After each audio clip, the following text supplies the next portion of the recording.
Fala galera da locadora, aqui quem fala sou eu, Pedro Bussi, e estamos iniciando um novo projeto. Eu estou muito feliz de estar aqui com vocês nesse novo podcast, nesse novo lugar para a gente falar de cultura pop, cinema, tudo isso de uma forma descomplicada. E hoje no primeiro episódio eu tenho a honra de ter um amigo queridíssimo aqui comigo para falar sobre premiações e falar de cinema no modo geral. A gente vai bater um papo. Thiago Van Halla, muito obrigado pela sua presença. Seja muito bem-vindo, meu amigo. Oi, pessoal. Oi, Pedro. Eu que agradeço demais pelo convite. É sempre um prazer conversar com você sobre cinema e sobre qualquer outro assunto. E fico muito feliz que agora esses nossos papos vão chegar em mais pessoas nesse programa que eu tenho certeza absoluta que vai ser um sucesso, como tudo que você toca é quase um Midas da cultura pop, né? O Pedro, que ele encosta vira ouro. Que isso, muito obrigado e tomara que seja um sucesso mesmo. Titi, eu queria começar porque eu queria que as pessoas te conhecessem, as pessoas que não te conhecem te conhecessem um pouco mais. Eu queria que você falasse um pouco, primeiro, sobre a sua paixão pelo cinema. De onde é que veio isso? De onde surgiu essa vontade de falar sobre cinema e de onde começou esse amor pela sétima arte? Cara, eu acho que eu sou uma pessoa que, principalmente no começo do meu trabalho com internet, eu gostava mais de falar do que de falar de cinema, assim. Mas com o tempo entrando nessa área, assim, e conhecendo várias pessoas no meio, eu fui sentindo até uma necessidade de explorar cinema mais a fundo, até que aí no meio do caminho eu me apaixonei, assim. Depois que eu conheci mais a fundo alguns diretores que eu gostava superficialmente, como Chazelle, Hitchcock, e aí depois que eu cheguei no David Lynch, assim, é que abriu uma caixa de Pandora para todas as possibilidades que o cinema pode oferecer, assim. E para mim o cinema é esse lugar realmente mágico desse mundo de ilusão, assim. Então eu gosto muito desses filmes fantásticos, fantasiosos, em todos os sentidos, assim. Eu acho até, sei lá, Fogo contra Fogo, do Michael Mann, um filme fantasioso, assim, tanto quanto Pobres Criaturas. Justamente por ser filmes onde a ficção toma conta e que não tem essa preocupação com a realidade. Então, se eu quero ver a realidade, eu vejo um documentário, inclusive tem vários muito bons também, que eu sou apaixonado, ou eu vivo aí a vida real, né? Então, eu gosto muito dessa parte do cinema, eu gosto muito do momento que você se desconecta de tudo e tá ali só você e o filme, assim. Acho que essa é a minha grande paixão, assim, pela sétima arte como um todo. Começou muito aí. E teve algum filme específico? Você falou do Chazelle, falou do Hitchcock. Teve algum filme específico, assim, que tipo assim, cara, depois desse filme eu preciso conhecer mais cinema de uma forma mais aprofundada, assim? Cara, acho que os três casos que eu citei, assim. Acho que o Chazelle foi um contato inicial muito legal, assim, com La La Land, que eu lembro que, pô, quando eu assisti La La Land pela primeira vez, acabou falando assim, cara, quem é esse cara que fez esse filme? Eu preciso saber quem é esse malandro, assim, como que ele fez uma trilha sonora dessa.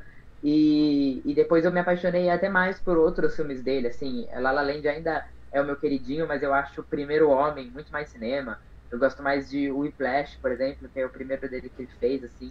Mas depois foi muito com o Hitchcock e com o David Lynch, quando esses caras fazem filmes em que ele não tá nem aí pro que o público vai achar, ele não tem essa preocupação, e aí tu faz tipo assim, cara, esse maluco, ele tem culhão de contar a história que ele quer contar, e ele não tá nem aí pro que os outros vão achar disso. E aí é o que eu quis entrar mais a fundo, assim, né? Com o David Lynch, foi principalmente quando eu assisti Cidade dos Sonhos, que é meu filme favorito da vida, que é um filme que você não entende nada quando você assiste, você não entende nada, e você vai atrás de respostas. E aí tu fica pesquisando, aí tu vê teoria no YouTube e tal, e depois de tempo tu para e pensa, pera, mas quer saber? Não interessa também. Não, tipo, o que ele pensou enquanto ele fazia o filme, sei lá, não interessa. O que interessa é a sensação que eu tive enquanto eu assistia ali. E acho que ali mudou a minha relação com o cinema completamente, assim. E eu sou muito do cara que... E hoje em dia a gente vê muito... A gente vê isso diminuindo um pouco, mas a gente ainda vê muito essa coisa do final explicado, né? Das teorias, dos filmes e tudo mais. E eu sou muito um cara do sentimento, assim. O que importa é realmente o que você sentiu com aquilo. Você buscar respostas pro filme, pra vontade do diretor, pro que ele queria falar, pro que ele queria trazer. É até importante, é até legal. mas isso não vai apagar o que você sentiu com relação àquela história, né? Então eu acho que é muito melhor a gente dar mais valor para isso do que para, de fato, respostas sobre questões que a gente às vezes nem precisa e que vão estragar a nossa experiência. Sim, eu acho que assim, o filme ele deixa de ser do diretor quando ele vem pra gente, né? Então, essa questão é claro, assim, tudo é uma forma de você se conectar com a história, assim, né? Então, é claro, tem alguns filmes que eles exigem um pouco de explicação para você se conectar com o universo e tudo mais. Mas na maioria dos casos eu gosto de ver a bola rolando mesmo, entendeu? Eu gosto de ver ali na prática as coisas acontecendo e você entrando meio que no meio ali daquela história, assim, e pegar no meio do caminho e fazendo parte do processo, você imaginando e supondo coisas na sua cabeça e tudo mais. Tem vários filmes de todo tipo que é assim, né? Não só a gente pensa mais nesses filmes fantasiosos e tal, mas, por exemplo, esse ano a gente tem Dias Perfeitos, do Wim Wenders, que é um filme do dia a dia de um cara que limpa os banheiros e você começa um dia X da vida dele e termina num dia X. E o filme não faz nenhuma questão de explicar o que aconteceu na vida dele antes do filme começar e o que vai acontecer depois. É aquele momento ali que importa e acho que é isso que conta muito nos cinemas. Sim, eu acho que é muito importante a gente se conectar com as histórias, com o sentimento que a gente sente com relação àquelas histórias. Eu acho que isso é muito importante. Mas, Titi, eu queria falar com você sobre premiações. Você é um cara que sabe muito de premiação, adora premiação, e eu primeiro queria, assim como eu quis saber de onde é que veio esse fascínio pelo cinema, eu queria saber de onde é que veio esse fascínio por premiações, porque eu, particularmente, não sou muito fã.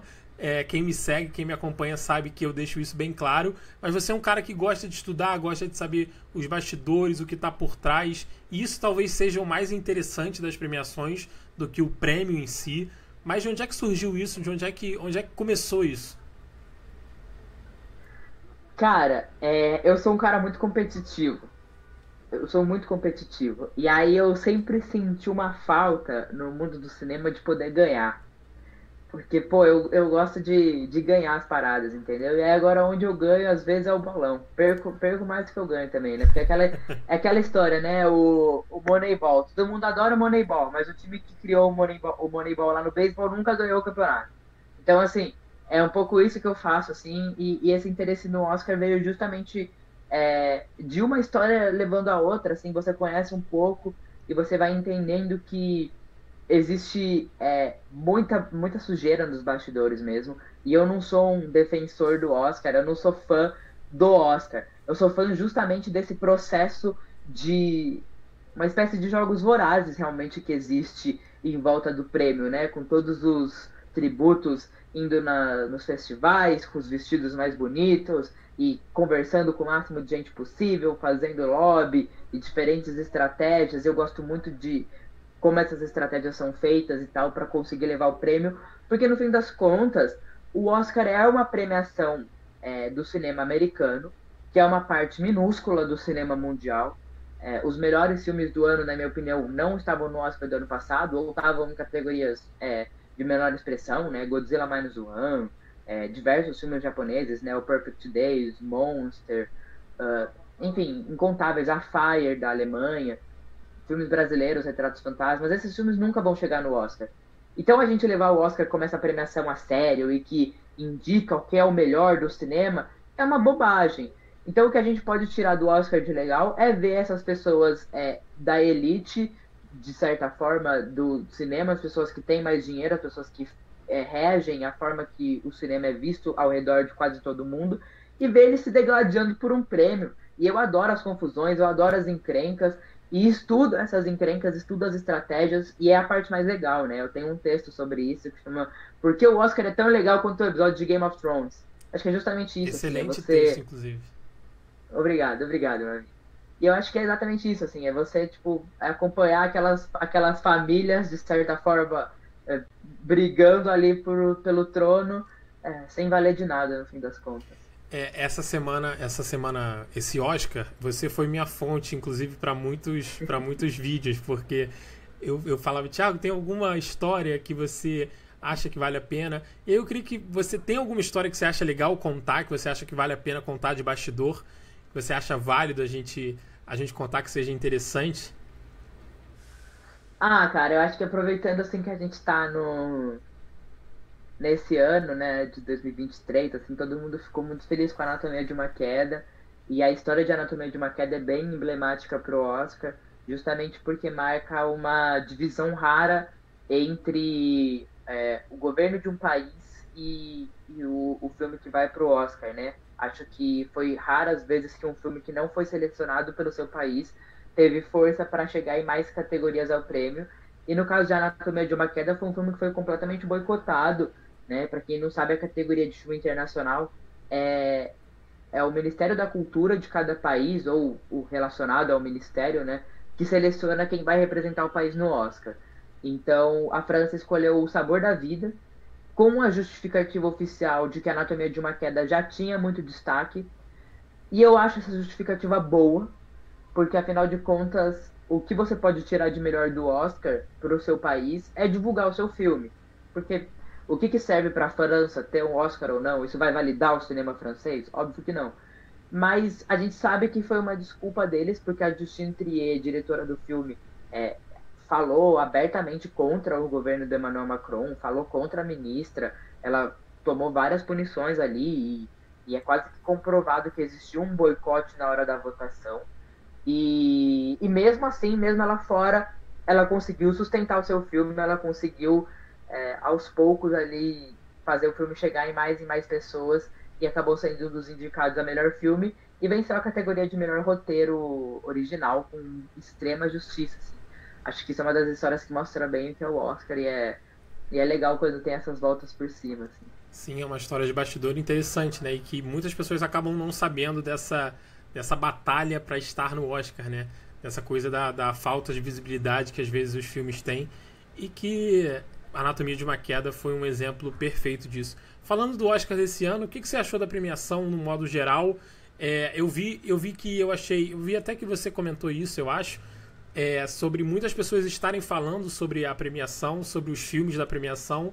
Eu acho que esse ano a gente teve um Oscar bem legal, né? Com bastante filme interessante, com bastante gente comentando, de repente uma propaganda muito legal da premiação em relação à premiação esse ano. O que você achou? Cara, eu gostei muito da cerimônia em si.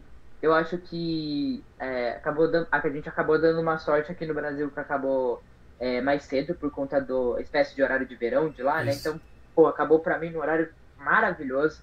11h30 tinha acabado a parada, já tava pronto pra dormir. E eu gostei da dinâmica, assim, de como foi. Acho que o Jimmy Kimmel fez as piadas mais previsíveis possíveis e tá ótimo depois do que aconteceu no Globo de Ouro. Fala mesmo que Oppenheimer tem 3h30, vai, faz essas piadas aí. E depois a gente teve dois momentos muito legais, assim. Acho que as performances musicais como um todo foi muito legal, com destaque pro I Just Can. E o momento que os atores e atrizes eram homenageados, né, antes da entrega do prêmio de melhor ator. Cara, isso foi muito legal, foi muito emocionante e não ocupou tanto tempo assim. Eu acho que eles ainda não acharam uma dinâmica boa o suficiente para os comerciais.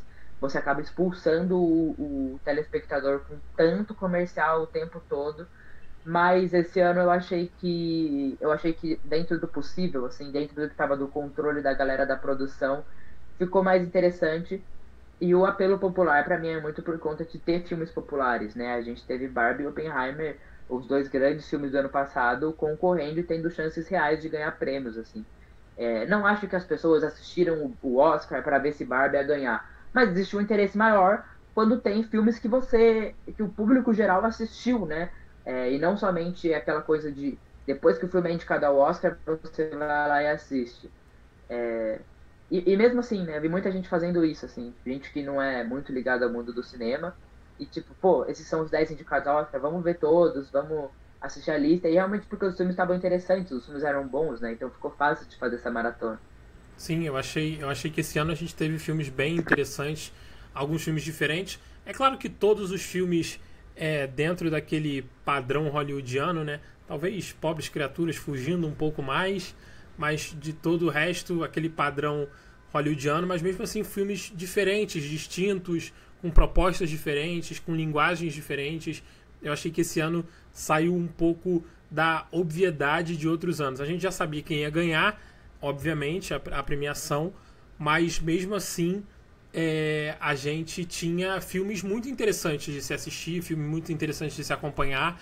Eu acho que esse Oscar foi interessante justamente por isso, porque a gente trouxe filmes diferentes, filmes distintos. E qual foi o seu favorito? Cara, depois eu quero saber o seu, por favor. Mas ano passado, a minha lista, eu tinha visto já Vidas Passadas e Anatomia de uma Queda. E eu tinha colocado Vidas Passadas como o melhor filme do ano e Anatomia de uma Queda em nono. E aí eu revi 2 vezes Vidas Passadas, era meu filme favorito, assim, absurdamente. Mas o Anatomia de uma Queda foi ficando tanto assim na minha cabeça, eu fui pensando tanto sobre o filme depois, que pra mim virou. E o filme foi de nono, hoje ele é primeiro. Eu coloquei em primeiro na minha lista de 2024, já que o filme lançou oficialmente aqui. E acho difícil algum bater, porque pra mim Anatomia de uma Queda ele é um filme chiquérrimo. Ele é um filme assim que ele sabe contar a sua história, ele sabe manter o mistério, ele sabe o que expor, o que não expor. A câmera da Justine Trier, a forma como ela vai de um momento documental, um falso documentário ali, às vezes, e às vezes um simples plano e contraplano, porque ela sabe que o destaque ali não está na direção, o destaque ali está no que está acontecendo em cena, nos atores. Então, para mim, esse filme ele não é o melhor do Oscar, ele é o melhor disparado para o segundo lugar, quando a gente pensa assim, em todos os detalhes dele. Eu acho que ele sabe acabar, eu acho que tudo que ele tá ali contribui para a história, não que necessariamente algo no filme tenha que contribuir, mas assim, você vê que é um filme que os personagens são extremamente profundos e você não sabe nada sobre eles, assim, a princípio. Você tem que prestar muita atenção para você ver cada pequeno gesto. Pra mim, Anatomia de uma Queda é um filmaço de primeira, assim. O que aquele moleque atua, o que o cachorro atua. Pô, esse filme pra mim é o máximo. Pra mim, esse é o melhor disparado dos indicados ao melhor filme. O Messi ganhou mais uma bola de ouro só com essa atuação, né? Perfeito, meu irmão, perfeito. Porque foi surreal, assim. Não, realmente, Anatomia de uma Queda é um filmaço, mas, como eu gosto de falar, pra mim é conexão. Cinema é conexão e não adianta. E pra mim, Vidas Passadas foi uma coisa surreal, assim. É arrebatador, a forma como eu fiquei com raiva, como eu me emocionei com aquele filme, como eu quis sair chutando todo mundo. Tem umas cenas muito incômodas ali.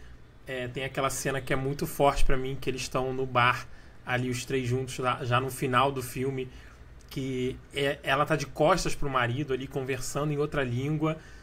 Aquilo ali me incomodou, me trouxe uma sensação de agonia absurda.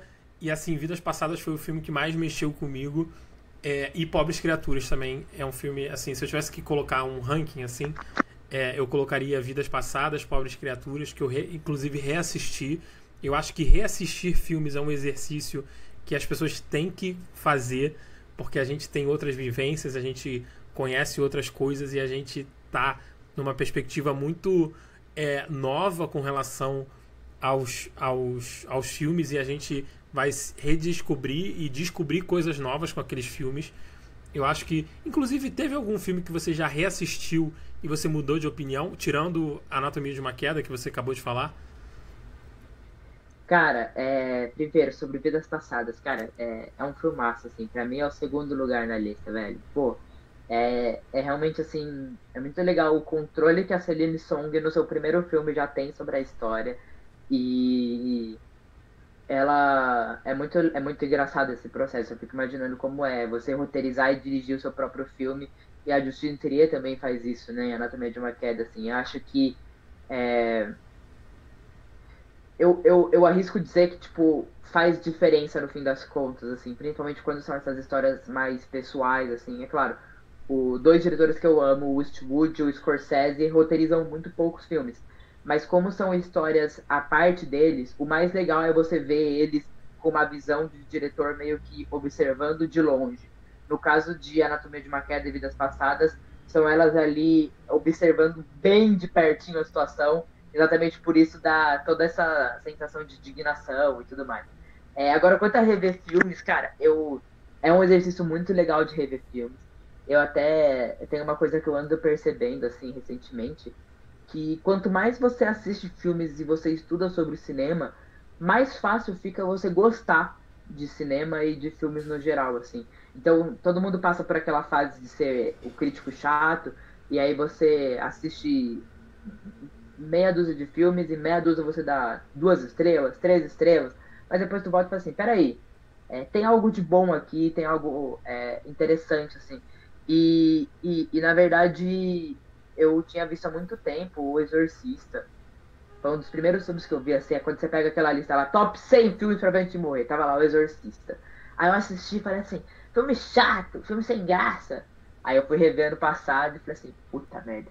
É, pra mim, o melhor filme da década de 70. Pra mim é melhor que Poderoso Chefão, pra mim é melhor que qualquer um, assim, O Exorcista, justamente porque cinema é imagem, assim, e tem uma frase que fica muito comigo na minha cabeça, você tem que usar ela com cuidado, não pode fazer igual o Villeneuve fez falando de Duna. Mas assim, de certa forma, foda-se o roteiro. Não foda-se o roteiro, mas meio que foda-se o Aham, roteiro. eu entendi o contexto que você quis colocar isso. E no caso de O Exorcista, é tipo, meu irmão, é a porra do padre brigando com o demônio e no final ele esbagaça o demônio no soco, tipo, cara, se não vou conseguir na festa, se não vou conseguir na água benta, se não vou conseguir no diálogo, eu vou Vai ser boxear o uma diabo. porrada. Eu vou descer a porrada. Tipo, mano, isso é lindo. Isso é emocionantíssimo. E é ele se auto-exorcizando fazendo isso, né? É ele, tipo assim, meu irmão, se for preciso, eu esbagaço o diabo na porrada só pra mim me livrar disso aqui que tá me consumindo. Então, foi uma das experiências mais legais que eu tive revendo o filme, percebendo, tipo assim, caramba, como esse filme tem tanta coisa pra dizer e o roteiro não tá dizendo nada, assim. É, então eu acho que, é claro, o roteiro é importante, tem diversos filmes em que o roteiro é principal, assim.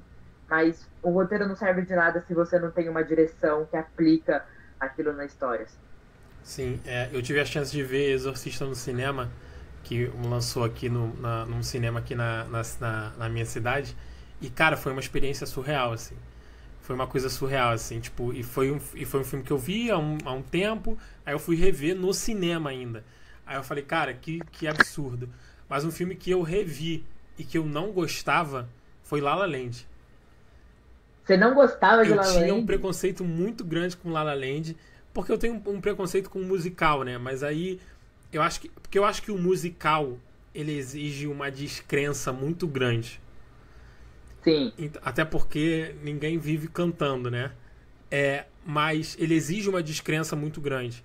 Então eu às vezes não estava tão preparado para essa descrença quando eu assisti La La Land, que hoje talvez depois de reassistir La La Land, eu percebi que eu preciso ter essa descrença para outros musicais.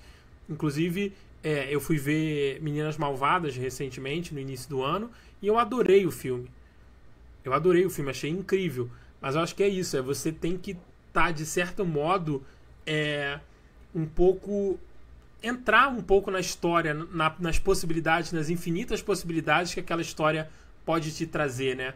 E não ficar fechado numa caixa de que não, essa história tem que ser assim enquadrada como o mundo real, como no mundo real.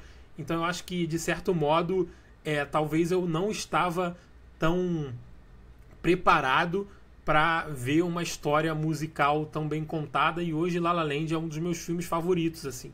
Eu acho o La La Land incrível, sensacional, a forma como o Chazelle conta a história, como a gente é preso naquela história, como a gente termina aquele filme angustiado, nervoso, com as possibilidades. Então, assim, eu acho que rever filmes é algo muito, muito importante, realmente, e faz com que você ganhe novos filmes, novos xodós, né? Porque você vai assistindo outras coisas, né? não, total. Não, é muito legal, assim, tipo, igual aconteceu comigo no Exorcista, de eu não gostar e começar a gostar do filme, assim. E no caso de La La Land, o pessoal fala como se fosse um ponto negativo, mas eu não acho, assim. Mas eu acho que La La Land é uma boa introdução aos musicais. É um musical para quem não gosta de musical. Porque a parte que os personagens estão cantando as músicas, é o momento do filme que exala o que eles estão sentindo, assim, na trama. É o momento que depois daquele encontro, o Ryan Gosling canta City of Stars E, pô, é o cara felizinho, bobinho, depois de sair de um date com uma mina que ele gosta, tá ligado? E aquilo contribui pra você entender os personagens. É claro que isso não é preciso, assim. Eu recomendo pra você, caso você não tenha visto, Os Guarda-Chuvas do Amor. É um filme delicioso, assim, que é bem nessa vibe de La La Land, de romance, mas ele é inteiro musical. E aí é um exercício de muita suspensão da descrença, assim, porque os caras ficam 90 minutos cantando sem parar. E cantando umas coisas que nem rimam, assim, é só eles, tipo, falando, cantando. Mas é tão bonito, assim, é tão belo, que você no meio você já esqueceu que eles estão cantando e tu tá lá junto com eles, assim. Não. Então é muito gostoso, assim mesmo. E no geral, o cinema precisa de uma suspensão da descrença em todos os filmes, né? É que alguns a gente acostumou desde pequeno a suspender a descrença, né? Filmes de drama, a maioria dos filmes de drama de Hollywood são tudo menos realistas. E a gente tá lá comprando a história, né? E então assim, é uma questão de costume mesmo, assim.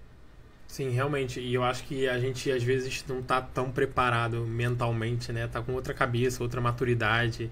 E a gente vai adquirindo maturidade.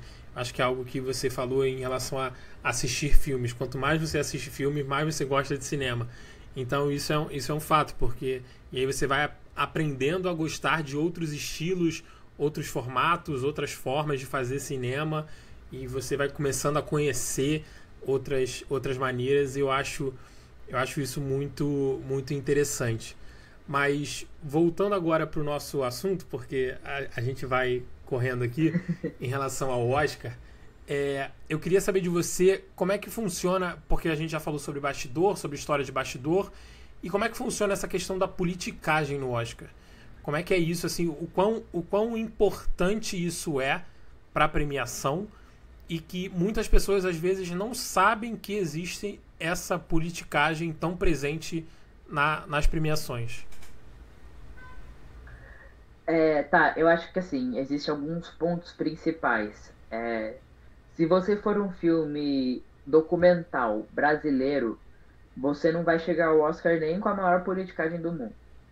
É importante a gente entender que é uma celebração da indústria americana.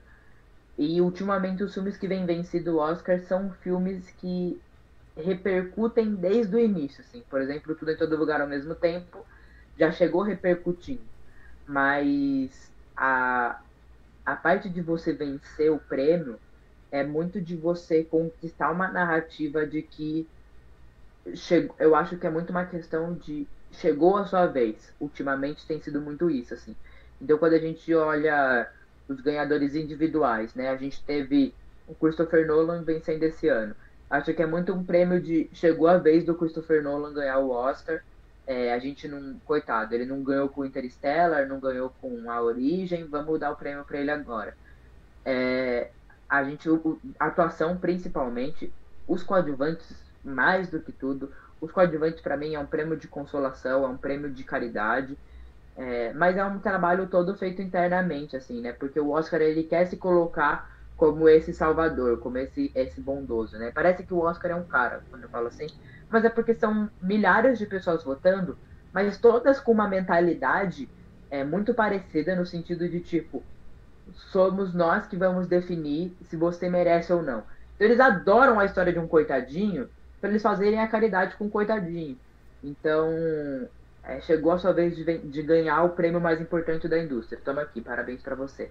Então, a questão de politicagem é muito isso, assim, é você participar de tudo isso, da parte do lobby, é você conhecer os votantes, você ter uma história boa para contar para eles, assim, é uma questão de narrativa. Então, por exemplo, ano passado, o embate entre Kate Blanchett e Michelle Yeoh parou de ser quem atuou melhor no filme. E, assim, para mim, a Kate Blanchett dá uma das melhores atuações da história do cinema em Tar. Mas o Oscar não quis premiar uma atriz que não ligou muito para a campanha, que fez discursos não muito emocionantes nos prêmios que ganhou antes do Oscar, e que já tem 2 prêmios, né? É muito mais legal você dar para Michelle Yeoh. Ela chora em cima do palco quando ela ganha um prêmio, e você tá dando um prêmio para uma mulher de origem asiática, a única chance da carreira dela, provavelmente. Então é o Oscar tentando parecer caridoso e dando prêmio. Aí vem uma aspas que eu falei esses dias com a Carol. Exceto pessoas pretas. Porque aí o Oscar é racional. Aí não adianta, né? Então, por exemplo, essa racionalidade de quem é melhor nunca existe, exceto se o embate for entre uma pessoa branca e uma pessoa preta. Aí eles sempre vão ser racionais e dar o prêmio para a pessoa branca, como aconteceu com a Emma Stone competindo com a Lily Gladstone. Se você olha a questão da narrativa, é mais legal dar o prêmio para Lily Gladstone. Sim. Mas aí eles são racionais. E a mesma coisa, dando exemplo desse ano, acontece com o Menino e a Garça e Homem-Aranha através do Aranha-Verso, na minha opinião. Assim. Na minha opinião, o Menino e a Garça jamais venceria esse prêmio se o Homem-Aranha do filme fosse o Peter Parker e não o Miles Morales. Assim. Então acho que a questão da politicagem é principalmente isso. Quem está mais envolvido com isso é o produtor, mas o ator que quer ganhar o prêmio, ele também dança o jogo, entendeu? Ele também dá ali as suas cartas para ganhar. E todo mundo quer ganhar o Oscar, alguns por ego e alguns porque sabem que vai fazer muito bem para sua carreira, vai fazer o seu salário aumentar. Ninguém tá errado nisso, não. É um jogo, e se todo mundo entender que é um jogo, vamos brincar. Inclusive a gente teve esse ano o Bradley Cooper fazendo uma loucura, né? Fazendo loucuras e loucuras, fazendo uma propaganda absurda do filme dele, que no final, que o filme era ruim, eu odiei Maestro, achei tenebroso, assim, achei muito fraco, e além disso, peguei birra do Bradley Cooper por tudo que ele fez, porque realmente, assim, olhava pra ele e falei, cara chato, sabe, mandando chocolatinho pras pessoas, fazendo um monte de coisa. Porra, meu irmão, tá se esforçando demais, sabe? Achava insuportável, assim. E ainda existe muito esse lobby, né? E eu acho que, e aí vem a minha próxima pergunta pra você, se você quiser falar um pouco mais sobre isso, que é que muitas pessoas acabam validando um filme pelo fato dele ter ganho um Oscar ou não. O que você acha sobre isso, sobre essa questão da validação do filme pelo fato dele ter um Oscar? O que você acha sobre essa questão? Tipo, o filme ele é bom, ele ganhou o Oscar. Um filme ele é ruim, ele não ganhou o Oscar. Tipo, o que eu acho que pra mim não tem nada a ver. Mas aí eu acho que é um debate interessante da gente ter.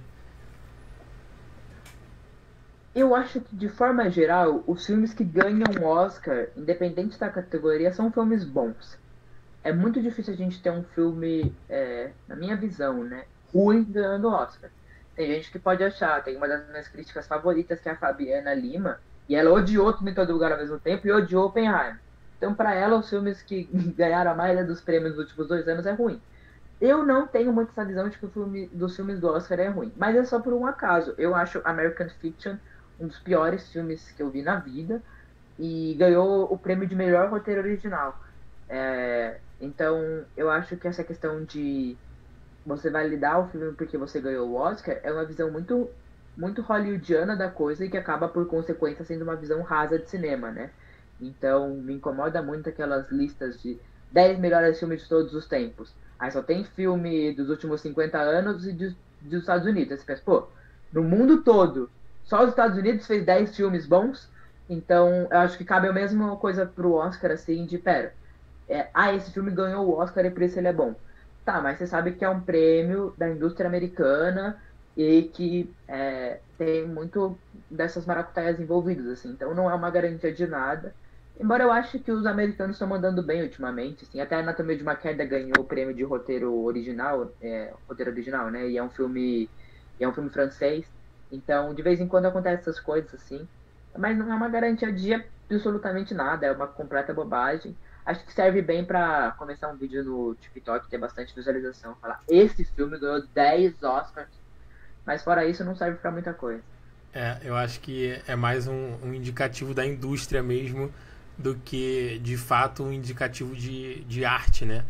Porque se a gente parar para avaliar como obra de arte, quem tá ali para dizer o que é mais arte, o que é arte melhor ou arte pior do que a sua própria opinião, né? Então é mais um prêmio da indústria pela propaganda, pelo lobby feito, pela distribuição, pela não sei o que, papapá, do que pelo, de fato, a obra de arte em si, né? O impacto que essa obra trouxe, a reflexão que essa obra trouxe, o que ela propôs de diferente, o que ela trouxe com relação ao assunto que ela aborda. Então eu acho que é muito mais uma premiação da indústria do que de fato uma premiação da arte. E isso talvez as pessoas não tenham uma noção, né? Porque talvez quem está no meio tenha essa noção, mas talvez quem não está inserido no meio, na bolha do cinema, não tenha essa noção de que é uma premiação da indústria e não uma premiação da arte em si. E que a gente tem muito essas premiações da arte e que mesmo assim também não são tanto da arte, né? Que são alguns festivais, né? E mesmo assim já tem um lobby muito grande em cima disso. Mas de qualquer forma são um pouco mais visíveis como uma premiação de arte do que uma premiação de indústria. Eu acho que no caso assim das premiações de festivais, existem duas diferenças para mim assim que são bem importantes. Quanto mais o festival é afastado dos Estados Unidos, melhor. Porque, por exemplo, o Festival de Toronto premia só filme horrível todo ano. Mas eu acho que a questão primeiro que a maioria, né, não tem um sistema de votação na base da prioridade, como é o prêmio principal do Oscar. Então sempre ganha o filme consenso, e é aquele filme que é ame ou odeia e nunca ganha. Nos casos das premiações da Europa, assim, a maioria é de quantitativo. Então, às vezes, um filme odiado por 50% das pessoas consegue vencer o prêmio de melhor filme, assim.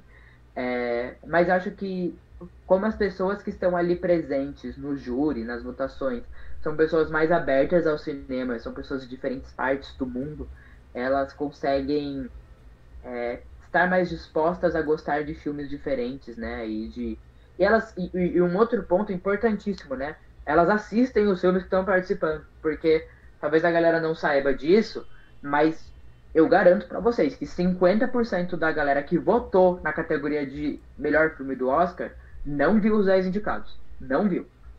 Então, só a galera ver os filmes já é uma coisa que vai ser muito melhor do que o Oscar, né? Já parece importante, né? Parece necessária. Eu vou votar porque eu gostei do pôster. É foda, né? Mas é meio isso mesmo. Meio complicado. E aí a gente já vai começar a ter alguns festivais, né? Já tá tendo alguns festivais do ano e já dá pra ter um indicativo do Oscar do ano que vem, do que vem forte, do que não vem forte, ou é mais do meio pro final do ano? Como é que você sabe como é que funciona isso?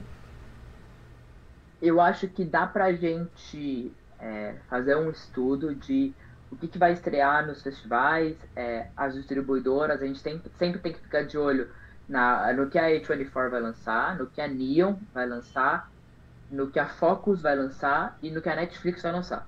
Acho que são esses os 4 estúdios principais, e a Searchlight. Acho que são esses os 5 estúdios que, assim, quais são os lançamentos deles para a temporada 2024? Ah, tá. Esses filmes aqui provavelmente vão chegar no Oscar. Mas em questão de lançamento, são filmes que no Brasil, infelizmente, a gente sabe que demora muito para chegar. É uma coisa estúpida, na minha opinião, mas os filmes só chegam no Brasil em 2025. Então, em questão de calendário, vocês podem ficar tranquilos. Acho que é muito provável que Duna acabe entrando em categorias técnicas, mas não muito mais do que isso. Fora isso, é uma coisa que a gente vai se preocupar só a partir da segunda metade do ano. E você acha que, por exemplo, porque se eu não me engano, eu posso estar errado, mas Tudo em Todo Lugar ao Mesmo Tempo foi um filme que lançou no início do ano de 2023, não é isso?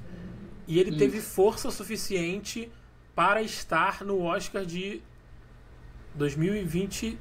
Ele lançou em 2022 e teve força suficiente para estar no Oscar de 2023. Isso. Você acha que Duna vai ter essa força? Você acha que Duna tem essa força? Porque assim, eu vou ser bem sincero, eu achei um filmaço, tá? Eu achei sensacional. Mas eu não sei se ele tem o apelo para... Até você tocou no nome de Duna, eu fiquei com essa curiosidade. Eu não sei se ele tem esse apelo para estar na premiação do ano que vem. O que você acha? Não tem.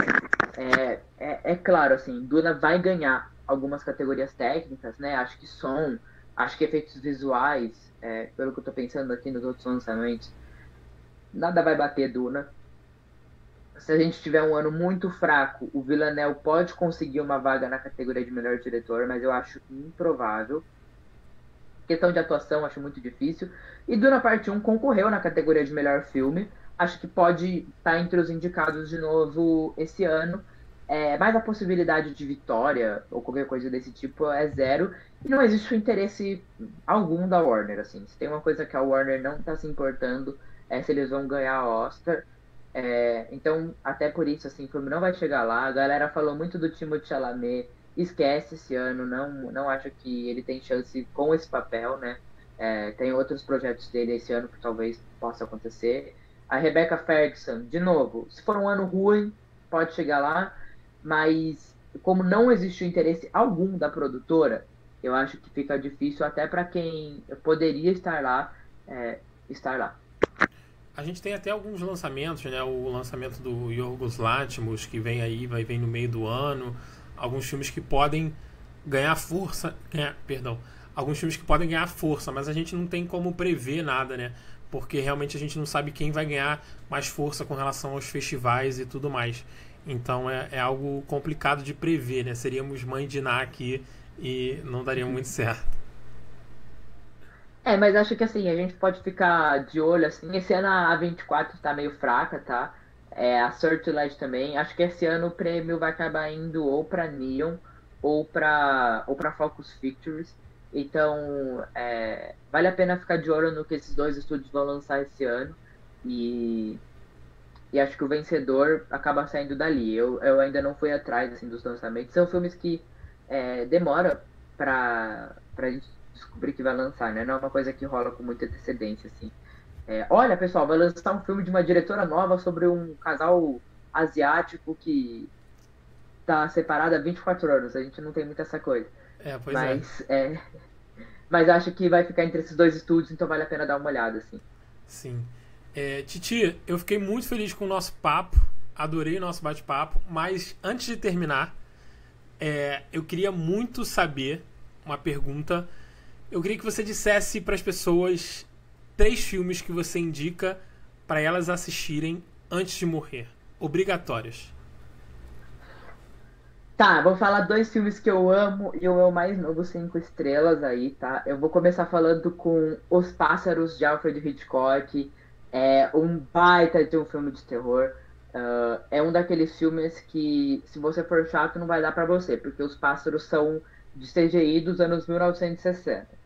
Então, se você entrar com essa brisa, nem veja o filme. Mas é um espetáculo de direção. É o meu favorito do diretor. Desculpa aí aos amantes de Vértigo e Janela Indiscreta. Então, primeira dica, Os Pássaros. Segunda dica de filme. Esse é o meu mais novo queridinho, tá? Fogo Contra Fogo, do Michael Mann. Cara, assim, cinema no ápice. É muito difícil o cinema ser melhor do que isso. É um filme que não tem vergonha de ser um filme de ação, de ser um filme de crime, mas a forma como ele conta essa história e como ele mostra o que realmente importa é lindo. E pra mim acabar, caramba, eu vou tentar ir em um filme assim mais divertido assim. Eu sei que a maioria das pessoas já assistiu, mas eu não tinha assistido até pouco tempo atrás. Então eu vou recomendar a trilogia clássica de Star Wars. Vai ser uma dica 3. Porque eu acho aqueles 2 primeiros filmes, cara. Nossa, é de arrepiar a espinha, assim. É muito bom. Então eu dou dicas diferentes. Aí, pra todos os públicos, todo mundo vai achar alguma coisa que vai gostar nas dicas que eu tô dando. Mas o Star Wars é realmente uma coisa que tem ganhado muito meu coração. Inclusive pensei nesses 3 filmes porque vai virar quadro aqui na minha parede, eu vou trocar. E vai ter o quadrinho de Star Wars aqui com muita justiça, porque pra mim é lindo, lindo, lindo. Star Wars merece. Meu quadrinho tá ali e realmente é lindo demais, é incrível e tem pra todos os gostos. Todo mundo pode morrer em paz. Gostei da lista. E como é que as pessoas te acham nas redes sociais? Como é que as pessoas podem te achar? Faça seu jabá, faça sua propaganda. Bom, primeiro, muito obrigado, Pedro, pelo papo. Eu falo muito, né? Parece um monólogo. Imagina, né? Foi maravilhosa a nossa conversa. É igual jogar bola com o Neymar, né? Claro que eu não tenho a habilidade dele, nem em oratória, nem em futebol, mas você toca a bola pro cara, o cara dribla todo mundo, não tem muita graça você tá no time dele, peço desculpas aí, na próxima a gente desenrola mais. Mas você pode me achar digitando Thiago Vanhala, Thiago sem H, Thiago, acompanhá-la no TikTok e no Instagram, principalmente. Em breve vai ter outros projetos. Mas você me acompanhando nessas duas redes, vocês já vão ficar de olho em tudo. Agradeço mais uma vez ao Pedro pelo convite. É sempre muito bom estar aqui com você. Logo estaremos juntos no Rio vendo algum jogo do Bragantino. Com certeza. E boa sorte de novo nesse projeto, meu amigo. Muito obrigado, meu amigo. Muito obrigado mesmo pela sua conversa, por tudo que você ensinou pra gente sobre premiações. Trouxe um pouco dos seus gostos de filmes, falou um pouco sobre cinema com a gente. Eu acho que a ideia do projeto é justamente ser um bate-papo descontraído sobre cinema, sempre com foco em alguma coisa, mas a gente vai conversando e descomplicando o cinema, porque eu acho que a grande graça do cinema é isso, ver de uma forma descomplicada. Eu agradeço a todos que assistiram, que ouviram, que acompanharam. Muito obrigado do fundo do meu coração. Não esqueçam de deixar o like e avaliar nas plataformas de áudio que vocês estão acompanhando. Muito obrigado, um beijo e tchau!